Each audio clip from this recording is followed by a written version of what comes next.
Thanks very much. My name is Orlaith Delargy. I'm with KPMG. And I just see the font on our slides has gone a bit funny, so if things are off sync, it wasn't like that when I sent it, let's put it that way. But I'm delighted to be here and address this room of biodiversity experts or people who are passionate about biodiversity and present our work to support the department in the preparation of the 4th National Biodiversity Action Plan. So as we heard this morning, the reason we prepare these national biodiversity action plans is because Ireland is signed up to the UN Convention on Biological Diversity, and we've made a commitment to prepare these plans. And the plans aim to support the CBD's goals of securing the conservation of biological diversity, securing the sustainable use of biodiversity and its components, and securing the equitable sharing of the benefits arising out of the use of genetic resources. So that's the aim of these plans that we create. And in 2021, KPMG was engaged by the National Parks and Wildlife Service, along with a team of excellent partners, Natural Capital Ireland, Idea Group, which is an Australian consultancy leading on natural capital, and Optimise, led by Craig Bullock. And so we were engaged by NPWS to support them in developing this 4th NBAP. And I'll use the acronym NBAP, that's what we've been using throughout, and I know it's a little strange, but just stick with me on that. So, it's not a surprise that the 4th NBAP follows the 1st, 2nd and 3rd NBAPs. The 3rd NBAP ran from 2017 to 2021, and the 4th NBAP will cover the period 2023 to 2027. And the reason for that slight kind of delay is primarily to include the recommendations of the Citizens' Assembly on Biodiversity, which has recently launched and has been meeting in Dublin Castle, where we are today. So thinking about the challenges and successes of previous NBAPs, particularly the 3rd NBAP, we can point to the findings of 2 major reviews of that plan. First one on the right-hand side, which Andy already mentioned, is the interim review. And that was conducted by NPWS, but we also had an independent review of the 3rd NBAP, and that was conducted by the National Biodiversity Forum, which is a group of independent biodiversity experts. And so the 3rd NBAP, I think we've heard really a lot about the successes of the 3rd NBAP this morning. So community, bottom-up and grassroots work, the citizen science programs of the National Biodiversity Data Centre, the All-Ireland Pollinator Plan. We also achieved increased awareness of biodiversity as tracked in the Eurobarometer survey, which is an ongoing survey at EU level. The EIP projects, we talked about them, Hen Harrier, the Pearl Mussel Project, the Burn Programme, the LIFE projects, and also the expansion of ex situ conservation efforts, for example, in the National Botanic Gardens and Dublin Zoo. So there's some of the successes. But there were challenges too, and you'll all be familiar with those, I think. In the review, particularly in the National Biodiversity Forum's review, which is kind of represented by the quote on the left-hand side there, it was found that too many actions in the 3rd NBAP were open-ended, and that sometimes, even in the interim review, the data needed to track the action was not available when the time came to track it. There was also a lack of enforcement of existing legislation and a lack of a legislative basis for the plan itself and kind of responsibility for achieving it. And some areas it was found had regressed, such as the disbandment of Invasive Species Ireland. So on the left-hand side, you see that one of the main quotes from that independent review of the 3rd NBAP, that the next plan must become a biodiversity impact plan rather than a collection of actions. And you can still find that independent review at biodiversityimpactplan.ie if you want to read the recommendations there. Okay, so in light of those reviews and recommendations, when our consortium, when our project team set about beginning the process of developing the 4th NBAP, we had these considerations in mind. So we were trying to build on those successes, but also address those implementation challenges that I mentioned. Also, given the huge backing behind climate action and how climate action has really risen up the agenda with our new climate bill, We wanted to embed biodiversity at the heart of climate action. We wanted to achieve greater coherence between biodiversity policy and other policy areas. So international policy frameworks, we heard about the global biodiversity framework, the sustainable development goals, national policies, such as the climate action plan, but also the national development plan, which runs out to 2040. We had to achieve buy-in and ownership of the plan across all levels of government and society. And we wanted also to increase the focus on the root causes of biodiversity loss rather than the consequences of biodiversity loss. And then also really encouraged to hear some of the announcements this morning about efforts to strengthen the science base and enhance data accessibility around biodiversity. So those were the things percolating in our heads as we started our work. We started our work in about October 2021. And the first phase was to do a desktop review of all those policies, strategies, frameworks, and so on. And we looked at about 60 documents.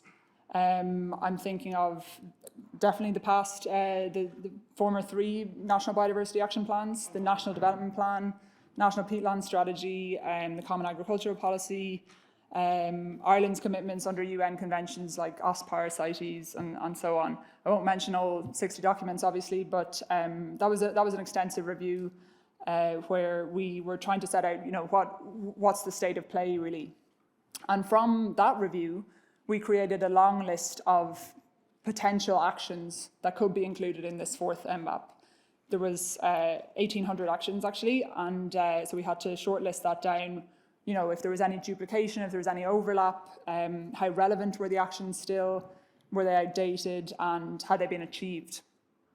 So that provided us with a short list of actions that informed this first draft of the plan, and that first draft of the plan was finalised before Christmas. But I should note that this is a really rapidly changing area, and new policies and developments are coming out all the time. So some of the stuff that we know now that we didn't know when that first draft was issued is the NPWS strategic review. We've also published the draft strategic plan on the new Common Agricultural Policy, Ireland's 5th Nitrates Action Plan, and then of course the Citizens' Assembly on Biodiversity. So that first draft of the plan didn't account for those things because they weren't out in the public at that point. Another key consideration from the outset of this work has been monitoring and evaluation. How can we set targets and measure success? And with this in mind, when we prepared that first draft of the plan, we also prepared a monitoring and evaluation, kind of a groundwork document, an initial document to accompany the plan.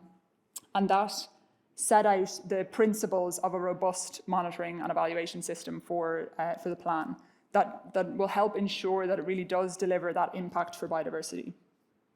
So ultimately, we know this next 4th MBAP will have a governance structure with clear roles and responsibilities and a timeline for monitoring the plan to allow those who are responsible kind of for implementing it that they can adapt if circumstances change, and if there's a risk that targets won't be met, that they can kind of change course and put it back on track.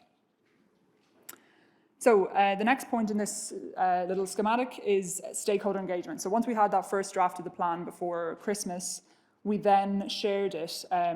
We shared it with an initial group, and that initial group was with pivotal players who really know this stuff inside out and will be really leading the implementation of the plan. So that included NPWS itself, the Biodiversity Working Group, which is a cross-departmental working group, the Biodiversity Data Centre.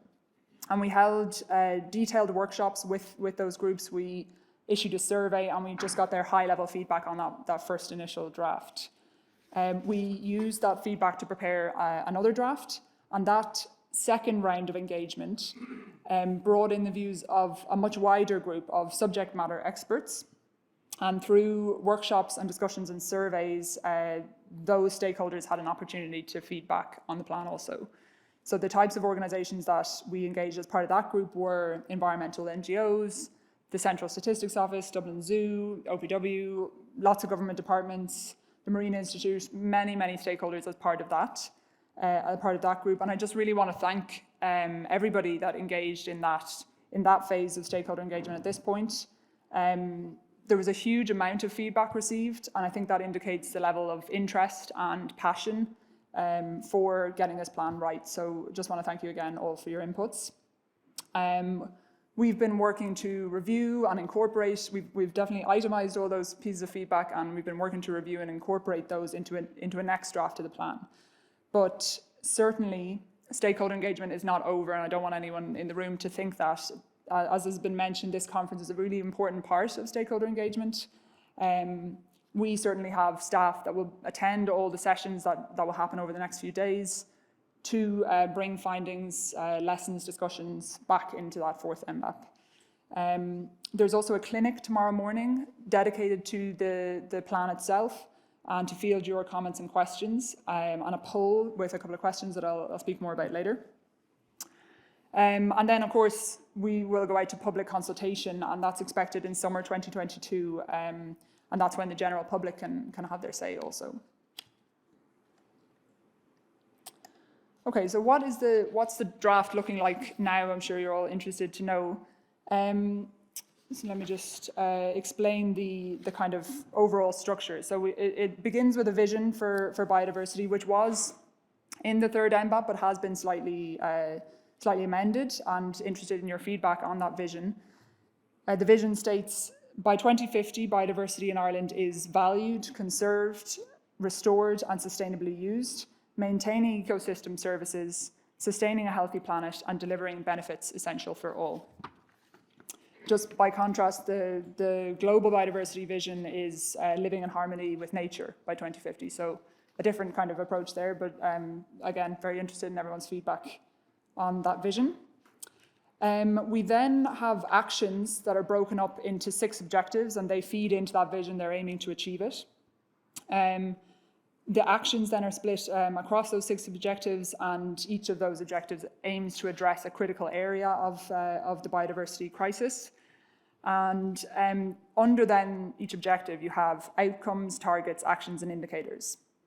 And when you get to read the plan, you'll see that the outcomes are kind of phrased in the present tense, because they're trying to build that idea of what the future would look like if we achieved all these actions.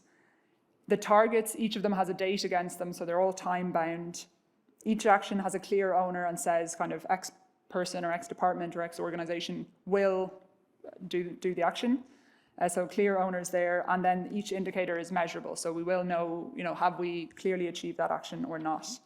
And that speaks to this effort to include monitoring and evaluation from the very beginning, in response to some of the implementation challenges from previous plans.